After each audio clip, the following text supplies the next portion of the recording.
ధనష్టంగి వేలుముత్తర, ఉమ్, మలర్మణి వేలుముత్తర, ఉమ్, వట్ట రేఖ, ఉమ్. ఇట్లాంటి వేలుముత్తర రకరకాలు ఉంటాయి. చాలా అలా 108 ఉంటాయి. 108 ఉంటాయి. ఆహా. దాన్ని పెట్టి అంత వేలుముత్తర తీసుకుని పెట్టి ఏం చేస్తారంటే తాళపత్రం పాతకాలం లైబ్రరీ ఉండదు, ఉమ్, చాలా ఉంటాయి అక్కడ. ఆ, అప్పుడు అంత వేలుముత్తరకి ఏ తాళపత్రం మ్యాచ్ అవుతుంది ఉమ్, ఆ కట్ట తీస్తాం ఉమ్, ఆ పేరు ప్రకారం. ఉమ్. ఒక వేలుముత్తరకి 3 నుంచి 4-5 కట్టలు వస్తాయి. ఒక వేలుముద్దరికి వేలుముద్దరికి. 4-5 కట్టలు.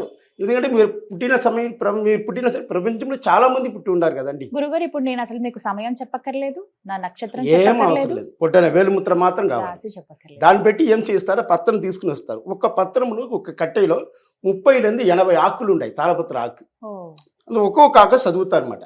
ఉమ్మ్. చదువుతున్నప్పుడు ఒక్కొక్క క్వశ్చన్ లాగా అడుగుతున్నప్పుడు మీరు పుట్టిన సమయం చాలా మంది ఎగ్జామ్లో రవి అంటే రవి పేరు మీద చాలా మంది ఉంటారు. ఉంటారు. అందరూ అది మాత్రం వస్తే కాదు, అన్ని మీ పేరు, ఎవరు ఇచ్చినారంటే వాళ్ళ పేరు, ఉమ్, వాళ్ళ అమ్మా నాన్న పేరు, ఉమ్, తోడ పుట్టారు ఎంతో మంది ఉన్నారు, ఉమ్. పిల్లలు ఉండే ఎంతో మంది ఉన్నారు, పెళ్ళి అయితే భార్య పేరు ఏంటి, పెళ్ళి ఆవలేకపోతే వాళ్ళ భార్య పేరు, ఏ పేర్లు ఉన్నవారు, ఏ అక్షరంలో ఉన్న వాళ్ళు వస్తారు. ఆ, పిల్లలు పుట్టలేకపోతే పిల్లల భాగ్యం, పిల్లల భవిష్యత్తు గురించి ఇదన్నీ మొత్తం చెప్తారు దాన్ని. అదే నాడీ శాస్త్రం అంటే.